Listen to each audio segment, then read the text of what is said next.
작가가 김명진에 대한 이야기를 8회밖에 안 되는 회차 중 한 회를 썼고 그 아들은 세옥과 아버지의 발자취를 수사하다가 부상을 당해 멈춰있는 상태고요. 덕희와 세옥은 사람을 죽이긴 하나 여기에서 사람을 죽이는 것을 정당화할 수 있다는 뜻은 아닙니다. 타깃이 아무나 죽이는 것이 아니라 범법 행위에 어긋나는 사람들이었어요. 세옥이 죽인 사람들은 자신을 덮치는 남자, 돈을 달라고 협박하는 환자에게조차 처신이 안 좋은 간호사, 전자 발찌 차고 세옥에게 추근대고 누나를 매일 때리는 자, 이런 류의 사람들을 죄책감 없이 죽였고 닮은 꼴인 덕희도 안 보이는 살인들이 존재하는 듯하지만 아무나 잡히는 대로 죽인 게 아닌 이유가 있을 때였을 것 같습니다. 덕희가 사람을 죽인 것은 간호사 살인 조사를 좁혀나가 세옥에게 접근하려 했던 수사관과 김명진을 죽인 이유가 분명히 있을 것 같은데요. 덕희는 김명진을 수술 미스로 죽이는 것에 실패하니 김명진을 죽이기 위해 산을 샀습니다. 산까지 샀다는 건 빠른 시일 내에 죽이고 싶단 이야기죠. 죽이는 타이밍은 올 때까지 기다릴 수 있는 건데 덕희가 명진을 꼭 그때 죽이려던 타이밍도 세옥과 관련이 있을 거예요. 김명진의 아들은 손목에 자해를 한 흔적이 많았고 철창 같은 감옥을 보는 순간 멀미 같은 흥분을 하고 스스로 달래는 장면이 나왔더랬죠. 아들은 과연 아버지를 왜 찾는 것일까요? 과연 아버지라서? 그건 아닐 것 같아요. 아버지에게서 폭행당했을 가능성도 있고 김명진은 정상적인 아빠는 아니었을 것입니다. 그 이유는 뒤에 다시 추리를 해볼게요. 김명진 수술 미스 사건 실패 이후 세옥과 덕희는 점점 멀어졌고요. 세옥이 기어오른 느낌도 있었지만 그 이유 외에 다른 이유가 있었을 거예요. 17세 책방 하나 없는 시골에서 개천에서 용난 덕희는 천재이지만 환경적인 열등감은 좀 있었을 것 같은데요. 학창시절 가난한 학생으로 홀로 17세 조기 입학을 했어요.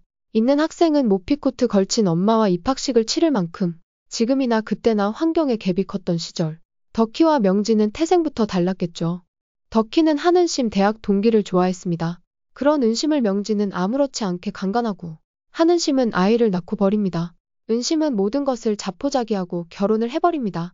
그때 덕희는 모든 것에서 낙담하고 포기하고 물러났겠죠. 명심의 결혼 이야기는 명진과 언짢은 얼굴의 덕희가 나눈 이야기였죠. 그것을 듣고 있던 세옥이 있었고요. 그렇게 은심의 결혼으로 일단락된 사건이 성인이 된 세옥이 나타나면서 덕희에게 진실이 드러납니다. 그 아이는 덕희의 아이였어요. 세옥은 딱 봐도 덕희죠. 대깔고마니를 강조한 슬로건, 끝까지 꼭 봐달란 박은비님의 조언, 끝에 반전이 있다는 건데 철학적인 반전도 가능하겠지만 혈육의 끌림과 보호만큼 강한 동기도 없죠. 잘 웃지도 않던 덕희가 유난히 세옥을 보며 미소 짓고 말도 많아져요. 그런데 그게 첫 대면부터 그런 게 아니고 어느 순간 행동과 얼굴이 변한 것이었습니다. 6년 뒤 세옥의 뒷조사를 할 때 세옥이 키우는 개들을 보며 이 개들은 뭐야? 묻는 장면은 중요한 장면 같아요. 제자가 키우는 개들까지 관심을 가지는 스승님 스윗하죠. 세옥에게 수술을 빌미로 부탁할 때 너무 뻔뻔하지 않았나요? 정말로 본인의 뇌수술이 급했다면 진심 어린 사과부터 했으면 더 수월했을 텐데 어쩌든 수술을 받을 생각으로 온 것은 아니었고 세옥을 보기 위해 온 것이었을 테니 그때는 정말 이상하다고 생각할 만한 장면이었습니다. 덕희는 자꾸 세옥의 집으로 찾아옵니다. 정말 바쁘신 분일 텐데 이전 아는 할머니 집을 빌려 살 때도 세옥에게 자신의 뇌수술을 부탁하러 왔을 때도 집 안으로 들어오는 덕희가 너무 어색했는데 보통 친하지 않은 집까지 안 찾아옵니다. 허락도 분명 안 했을 텐데 남의 공간에 저렇게 안 들어와요. 밖에서 보든가 하죠. 집이라는 상징성이 자꾸 나와요. 자꾸 세옥을 걱정하죠. 혼자 할 수 있겠어? 너무 얕게 판 거 아냐? 왜 자꾸 사람을 죽이는 거야? 어떻게 하려고 그래? 하이퍼나이프는 교차 편집을 한 것 같아요. 감독님이 지금 보여주고 싶은 것 위주로 편집했기에 더욱 신비롭습니다. 그래서 너무 재밌어요. 그리고 덕희 입장에서 진행은 없으니 더욱더 신비롭죠. 7화 8화에서는 덕희의 입장, 이제 나올 겁니다. 다음 화 예고를 보면 덕희의 아킬레스건 세옥인 것을 안 형사 친구. 이 형사도 비리 가득이라 덕희 동네 친구이긴 하나 덕희가 굳이 만날 필요가 없는데 계속 만남을 하고 있죠. 항상 신중하던 덕희는 세옥이 경찰에 넘어갈 것 같으니 그냥 들킬 각인데 수술 브로커 민 사장의 비장을 찔러 바로 죽여버립니다. 의사들의 살인이란 즉사를 부르네요. 이 역의 설경구님의 목소리가 아니었다면 과연 이런 느낌을 낼 수 있었을까요?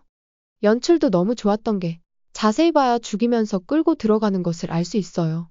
건장한 민 사장이 반쯤 구부러져 끌려간 뒤 장면. 얼마 안 남은 운명을 아는 덕희는 친구 형사의 협박에도 게임을 선언합니다. 덕희가 산 땅에 지은 창고 같은 집, 명진의 롤스로이드를 보관하던 창고 같은데 세옥을 보호하기 위해 살해한 형사가 발견되는데 덕희가 스스로 제보를 한 것 같아요. 예고에 덕희는 또 누군가를 죽인 것으로 나오는 장면이 있어요. 이전에 죽인 형사를 창고로 옮기려는 것 같습니다. 형사 친구에게 너는 수사를 계속해. 나를 잡아. 그러는 것을 보니 세옥에게 돌려진 관심을 모두 본인이 받으려는 것 같아요. 비리 형사 친구는 그냥 난 못 죽어 하며 덕희의 약점을 찾아낸 것 같고 세옥에게 점점 다가가는 것 같아요.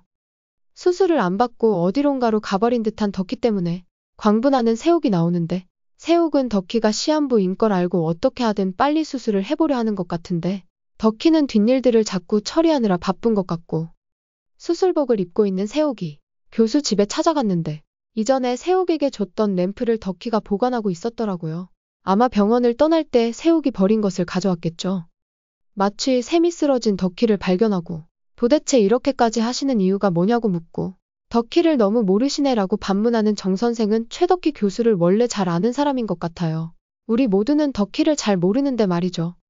이번에 또 속였어. 이러는 것을 보니 덕희는 7회 8회에 세옥을 몇 번 속이는 것 같은데 수술해달라고 했는데 그것 때문에 세옥을 찾아온 게 아니었고 수술한다고 했다가 도망가고 스탠드도 보관하고 있는 것을 보니 뭔가 또 속인 것을 발견하는 것 같죠? 암튼 형사가 그게 최고 빌런이 될 것인가? 아니면 덕희의 비서가 빌런이 될 것인지 궁금합니다. 비서에 대해 할 말이 많은데 사내 정체를 알고 있는 사람도 비서고요.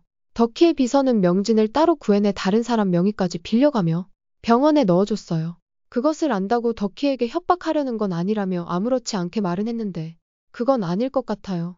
왜 들깨들이 무성한 그 산에서 덕희를 몰래 지켜보고 있었을까요? 사람으로서 명진을 살렸다고 하나 그 장면이 기이했고 덕희의 대부분 일 처리를 해주고 있어서 대부분 일들을 알고 있을 것 같고 항상 웃는 얼굴로 나옵니다. 협력 관계인 것 같지만 언젠가 돌아설 인물로 보였었습니다. 전자발찌 땅에 묻을 때도 보고 있었던 것 같았어요. 덕희에게 전화를 걸어 확인하는 모습이 좀 부자연스러웠거든요. 이 여자 남튼 다 부자연스러운 게 어떤 목적으로 그러는지는 앞으로 나올 것 같습니다. 여러분들의 생각은 어떠신가요? 명진 아들이랑 덕희 비서는 그냥 넘어갈 인물은 아닌데 앞으로 남은 회차가 2회뿐이라 그 둘이 그게 포인트를 줄 중요한 요소가 아닐까 생각됩니다. 마지막엔 세옥에게 덕희는 뇌를 내어주는 수술을 하게 될 것 같죠. 세옥은 온 힘을 다해 수술을 할 테지만 제 맘대로 바램은 덕희가 안 죽기를 바래봅니다. 오감으로 보는 드라마 하이퍼나이프 다음 주 막방 함께해요. 좋아요, 구독은 컨텐츠를 제작하는 데 힘이 됩니다.